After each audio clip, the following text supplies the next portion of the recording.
Hello and welcome to another V's Cards video. My name is Veronika Čuić. I'm an independent Stampin' Up demonstrator in Australia. And this video I'm going to show you how to craft a simple card using Gilded Leafing. We'll also do a bonus zip card.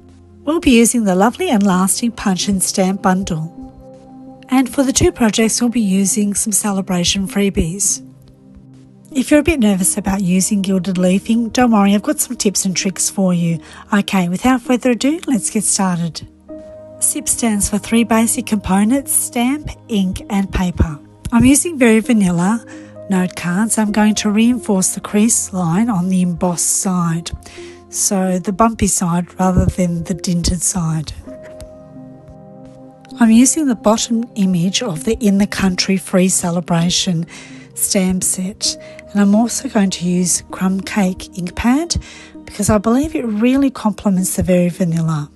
What I love about this project is you can get away with not having to colour in any of the image. I tried stamping in the landscape position, but I must say I did prefer the portrait. Now when I inked up, I noticed that I've created a halo all around the stamp, and although if you don't rock and you just press down the paper, you should get away with it. But I'm going to use a cotton bud just to clear away the edge, to be safe rather than sorry, and then I'm going to stamp down. Remember to press firmly all around the surface area so that you cover the entire stamp, especially if there's a lot of detail involved in the stamp. You can use any stamp sentiment at the top if you like, and a decoration underneath if you want to go further. I've also used the decoration on the envelope as well, because why not? For a list of all the products used in this video, I'll have a link in the description below. We are now up to the main project. I'm calling this the simple gilded card. There are a few steps in this, but with a bundle you're able to do some things fairly quickly. For example, stamping and then punching out a shape to border the sentiment in no time. I managed to mark the acrylic block with a line by accident, and I can avoid having that printed onto the paper so long as I don't rock the stamp. So if you're pressing down evenly on a level surface, you should be able to get away with not creating any excess inky blobs like here where I've actually rocked. Since I have space on the card, I'm going to quickly stamp another banner with a sentiment in the middle, and then use the coordinating punch to punch out that beautiful pattern. In some cases you may have to trim parts of the scrap paper that you're feeding into the punch because it's interfering with you punching the entire shape in the right spot, and that's what I've done here. I've stamped in rich raspberry ink, and I'm going to use rich raspberry cardstock to punch and create a shadow effect behind that shape for a bit of interest. And I'm going to show you two quick ways of doing so. First way is to cut two pieces on a diagonal from one point to another point, and then you're going to leave a bit of a space and adhere the sentiment part on top. And then the second one is just by slightly offsetting the top card down and on the side. Now we're up to the background layers, and this is where we're going to die cut, and we're also going to do the gilded leafing.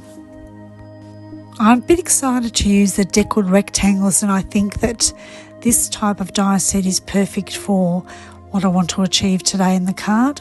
I'm going to use the largest for the vellum, and then I'm going to use the second largest for the Designer Series paper, which happens to be a freebie.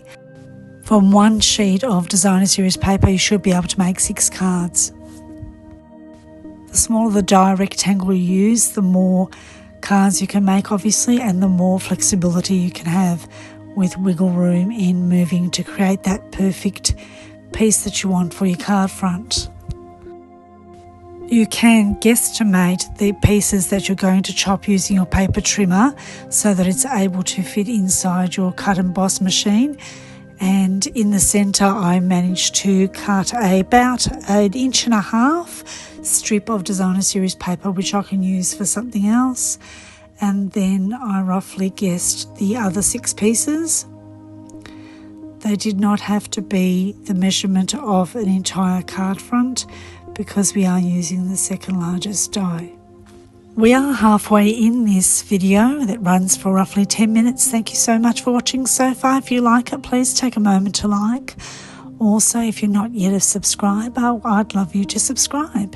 And please share with your crafty friends and contacts as well. Thank you so much. Now we're up to cutting the deckled rectangle shapes, and we're going to do that using the Stampin' Cut and Emboss machine. We're using plate 1, plate 2, then we're going to use 1 plate 3, the designer series paper, the die facing down, and then another plate 3 on top as a sandwich. I love the clear diagram in plate 1 describing exactly the sandwich that you require for a thin die. If you're new to die cutting, you can expect some cuts and scratches in the clear cutting plates. That's all normal, especially after some usage. I'm angling my dies to a diagonal because I want to give the best cut possible, and this is the way to do so. Just bear in mind that you want to keep a gap at the top and at the bottom of the plates. You don't want to add the dies right on the edge of the plate, so bear that in mind because you may not get a complete cut right on the edge. Now, using the largest deckled rectangle, I'm going to cut the vellum. I can easily double the vellum and do 2 at the same time because it's quite thin. The machine can easily handle 2 thin papers as they would be roughly equivalent to 1 thick cardstock piece.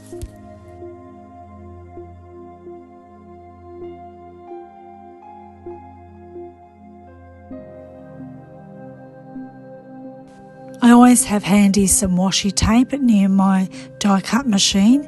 Sometimes things can move around on the plates, so you can secure that with a strip of washi tape so that it doesn't move out of place and you're cutting the correct cut.